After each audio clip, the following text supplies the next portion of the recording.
दोस्तों, एक बार भगवान श्री राम के वंशज महाराज दिलीप महर्षि वशिष्ठ जी के पास आते हैं और उनसे पूछने लगते हैं, हे मुनिवर, कृपया आप मुझे मृकंडु मुनि की धर्म पत्नी मरुद्वती के गर्भ से महातेजस्वी पुत्र कैसे उत्पन्न हुआ, इसका रहस्य बताइए।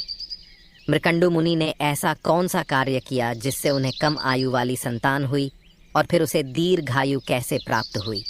तब महर्षि वशिष्ठ जी कहते हैं, हे राजन, आपने उचित ही प्रश्न किया है। आज मैं आपको मार्कंडेय जी के जन्म का वृतांत सुनाता हूँ, आप इसे ध्यान से सुनिए। जो भी मनुष्य मार्कंडेय जी की इस प्राचीन कथा का श्रवण करता है उसे मृत्यु का भय नहीं रहता है, उसकी अकाल मृत्यु नहीं होती है और भगवान शिव सदैव ही उसकी रक्षा करते हैं। हे राजन, पूर्व काल की बात है, पृथ्वी लोक पर महामुनि मृकंडु अपनी भार्या मरुद्वती के साथ अपने आश्रम पर निवास कर रहे थे। अनेक वर्षों तक उन्हें कोई संतान नहीं हुई, तो उनकी पत्नी ने उनके सामने पुत्र प्राप्ति की इच्छा प्रकट की। अपनी पत्नी की इच्छा को पूर्ण करने के लिए मुनि मृकंडु ने अपनी पत्नी के साथ मिलकर भगवान शंकर की घोर तपस्या करने लगे। अनेक वर्षों तक तपस्या करने के पश्चात भगवान शंकर उन पर प्रसन्न हुए और उन्हें साक्षात दर्शन देकर कहने लगे, हे मुनिवर, मैं तुम्हारी भक्ति से अत्यंत प्रसन्न हूँ, तुम अपनी इच्छा के अनुसार वरदान मांग लो। तब मुनि मृकंडु ने वर मांगते हुए कहा, हे परमेश्वर, आप मेरी तपस्या से प्रसन्न हैं, आपके दर्शन करके मैं धन्य हुआ हूँ। हे प्रभु, अब तक मुझे कोई संतान नहीं हुई है, इसीलिए मैं पुत्र प्राप्ति की कामना करता हूँ, कृपया आप मुझे पुत्र प्रदान कीजिए। तब भगवान शंकर बोले, हे मुनिवर, क्या तुम उत्तम गुणों से हीन चिरंजीवी पुत्र चाहते हो या केवल 16 वर्ष की आयु वाला एक गुणवान एवं सर्वज्ञ पुत्र पाने की इच्छा रखते हो।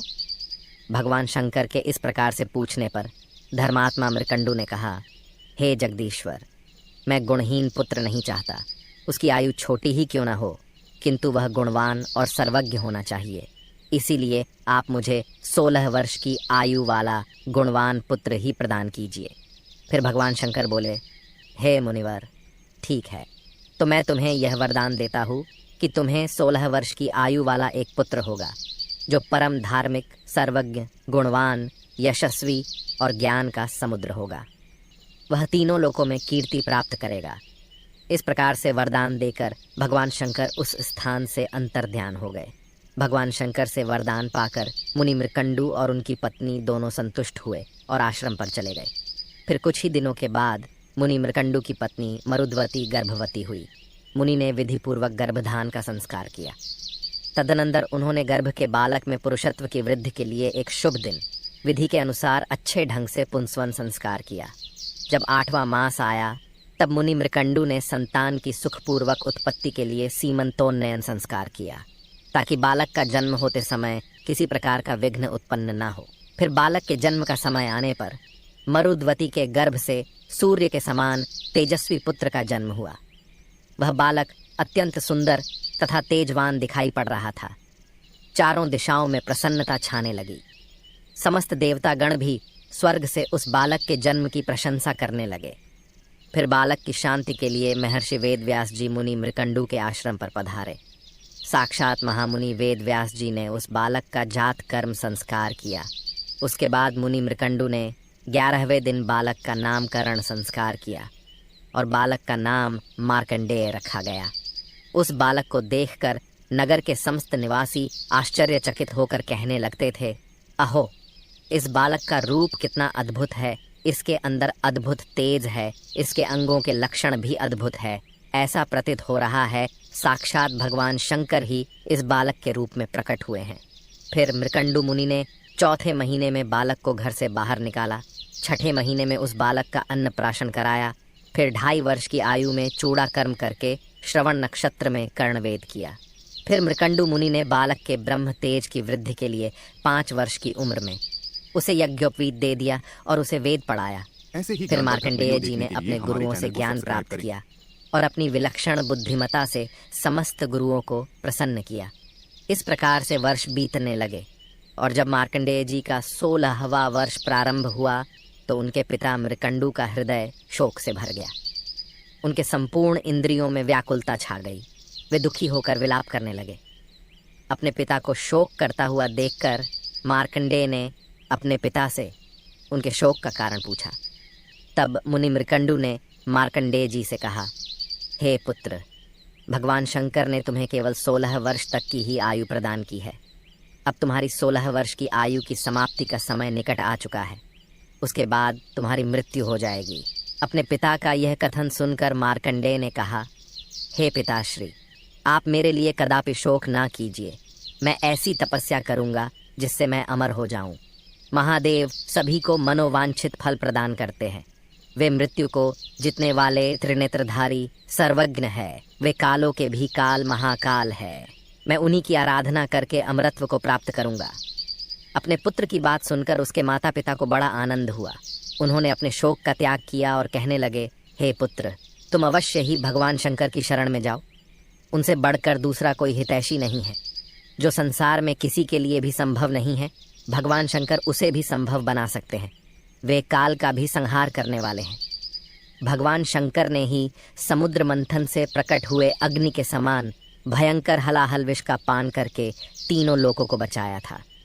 इसीलिए हे पुत्र, तुम भगवान शिव की ही शरण में जाओ। वे ही तुम्हारा कल्याण करेंगे। इस प्रकार से अपने माता पिता की आज्ञा पाकर मार्कंडेय जी दक्षिण दिशा में समुद्र के तट पर चले गए और वहां पर विधि पूर्वक अपने ही नाम से एक शिवलिंग स्थापित किया। वे तीनों समय स्नान करके भगवान शिव की पूजा करते और स्तोत्र का पठन करते थे। इस प्रकार से पूजा करते हुए उन्हें अनेक दिन बीत गए और फिर उनकी आयु का अंतिम दिन आ गया। उन्हें 16 वर्ष पूर्ण हो गए। जब मार्कंडेय जी भगवान शिव की पूजा करने में संलग्न हुए तो उसी समय उस स्थान पर उनके प्राण लेने के लिए साक्षात काल वहां पर प्रकट हुआ। काल के नेत्र बड़े बड़े तथा लाल लाल दिखाई दे रहे थे। बड़ी बड़ी दाढ़ों के कारण उसका मुख अत्यंत विकराल और भयंकर दिखाई पड़ रहा था। वह काल काजल के समान काला था और भैंसे पर सवार होकर उस स्थान पर प्रकट हुआ था। काल ने आते ही मार्कंडेय जी से कहा, हे बालक, आज तुम्हारी आयु समाप्त हो चुकी है। इसीलिए अब मैं तुम्हारे प्राण लेने के लिए यहाँ पर प्रकट हुआ हूँ।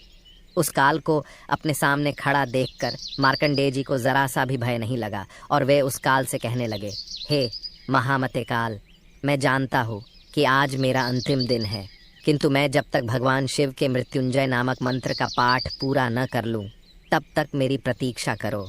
मैं शिव जी की स्तुति के बिना कहीं भी नहीं जाता, भोजन और शयन तक नहीं करता। यही मेरा व्रत है। संसार में मुझे जीवन, स्त्री, राज्य, सुख भी इतने प्रिय नहीं है जितना मुझे शिव जी की स्तुति करना प्रिय है। यह सुनकर काल ने मार्कंडेय जी से हंसते हंसते कहा, हे बालक, तुम्हारी यह बातें सुनकर मुझे बड़ी हंसी आ रही है। लगता है तुमने अपने पूर्वजों की बात नहीं सुनी है।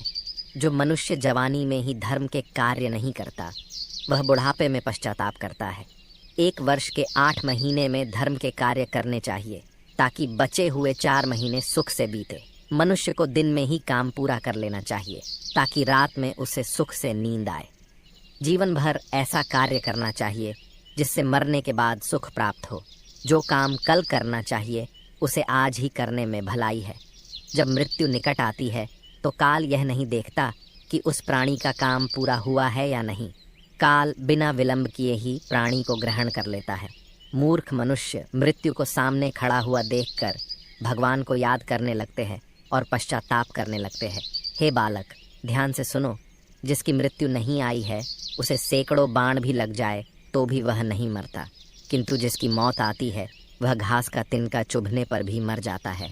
मैंने इस पृथ्वीलोक पर निवास करने वाले सैकड़ों चक्रवर्ती राजाओं और तपस्वियों को भी अपना ग्रास बनाया है। इसीलिए तुम अब कुछ भी उपाय करके मुझसे बच नहीं सकते। मृत्यु से कोई चूक नहीं सकता। इसीलिए अब तुम व्यर्थ प्रयास करना छोड़कर मेरे साथ चलो। काल के ऐसे वचन सुनकर मार्कंडेय जी ने कहा, हे काल, तुम भी ध्यान से सुनो। जो भी भगवान शिव की स्तुति में लगे रहने वाले मनुष्य के कार्य में विघ्न डालता है वे शीघ्र ही नष्ट हो जाते हैं। इसीलिए मैं तुम्हें रोक रहा हूँ। तुम मुझे भगवान शिव की स्तुति करने से ना रोको। जिस प्रकार से सिपाहियों पर राजा शासन करता है, उसी प्रकार से शिव जी के भक्तों पर केवल उनका ही शासन चलता है। कोई उन्हें आदेश नहीं दे सकता। भगवान शिव के सेवक पर्वतों को भी विदीर्ण कर डालते हैं, समुद्रों को भी पी जाते हैं, तथा पृथ्वी और अंतरिक्ष को भी हिला डालने में समर्थ होते हैं। इतना ही नहीं, वे ब्रह्मा और इंद्र को भी तिनके के समान समझते हैं। शिव जी के सेवकों के लिए कोई भी कार्य असंभव नहीं है। भगवान शिव के भक्तों पर मृत्यु, ब्रह्मा, यमराज, यमदूत तथा अन्य कोई भी देवता अपना प्रभुत्व स्थापित नहीं कर सकते। हे काल, क्या तुमने महान ऋषि मुनियों के वचन नहीं सुने हैं कि शिव जी के भक्तों पर कहीं पर भी आपत्ति नहीं आ सकती। सूर्य, ब्रह्मा, इंद्र आदि संपूर्ण देवता भी यदि शिव के भक्तों के विरुद्ध हो जाए तो वे उनका बाल भी बांका नहीं कर सकते। मार्कंडेय जी के इस प्रकार के वचन सुनकर काल को बड़ा क्रोध आ गया और वे आंखें फाड़ फाड़ कर उसकी ओर देखने लगे, मानो वे तीनों लोकों को निगल जाएंगे। क्रोध में आकर काल ने मार्कंडेय जी से कहा, अरे दुर्बुद्धि बालक, तू किसे चुनौती दे रहा है? गंगा नदी में जितने बालू के कण नहीं हैं, उतने ब्राह्मणों का मैंने संहार कर डाला है। मैं अभी तुम्हें मेरा बल और पराक्रम दिखाता हूँ। अभी तुम्हारे प्राणों को शरीर से अलग कर देता हूँ। तुम इस समय जिनका सेवक होने का नाटक कर रहे हो, देखते हैं वे महादेव भी तुम्हारी रक्षा कर सकते हैं या नहीं। इस प्रकार से गर्जना करते हुए उस काल ने विकराल रूप धारण करके मार्कंडेय जी के प्राण लेने के लिए आगे बढ़ा। उतने में भी भगवान शिव उस शिवलिंग से प्रकट हो गए। भगवान शंकर का रूप अकल्पनीय था। लंबी लंबी जटाएं, मस्तक पर चंद्रमा, गले में भयंकर वासुकी नाग, हाथ में त्रिशूल लिए शिवजी मेघ के समान प्रचंड गर्जना करते हुए काल के सामने प्रकट हुए और उन्होंने उसकी छाती में लात मारी। लात मारते ही काल पीछे हो गए और भयभीत होकर खड़ा रहा। भगवान शंकर को देखकर मार्कंडेय जी ने उनकी स्तुति करना आरंभ कर दिया। भगवान शिव के उस भयंकर रूप को देखकर काल भयभीत होकर भगवान शंकर से क्षमा याचना करने लगा और वहां से भाग खड़ा हुआ। फिर मार्कंडेय जी की स्तुति से प्रसन्न होकर भगवान शिव ने उन्हें अनेक कल्पों तक जीवित रहने की आयु प्रदान की और वे उस स्थान से अंतर्ध्यान हो गए। ऐसे ही भगवान शिव से वरदान पाकर महामुनि मार्कंडेय जी अपने आश्रम पर लौट गए और अपने माता पिता को प्रणाम करके उन्हें सारा वृतांत सुना दिया। मार्कंडेय जी ने अनेक कल्पों तक पृथ्वीलोक पर वास किया। उन्होंने अनेकों बार प्रलय को अपनी आंखों से देखा है। जो भी भगवान शिव की आराधना करता है उसे काल छू भी नहीं सकता। मुनि वशिष्ठ कहने लगे, हे राजन, मैंने आपको मार्कंडेय जी के जन्म का वृतांत सुना दिया है। जो भी मनुष्य मार्कंडेय जी के जन्म की इस कथा को सुनता है उसके कोटि कोटि पाप भस्म हो जाते हैं और उसका मृत्यु का भय भी नष्ट हो जाता है। शिव जी उसकी सदैव रक्षा करते हैं। तो दोस्तों, इस प्रकार से मार्कंडेय जी ने शिव जी भक्ति करके मृत्यु को भी परास्त कर दिया। आपको यह कथा कैसी लगी कमेंट करके ज़रूर बताएं। जानकारी अच्छी लगी तो वीडियो को लाइक ज़रूर करें। कमेंट में हर हर महादेव ज़रूर लिखें।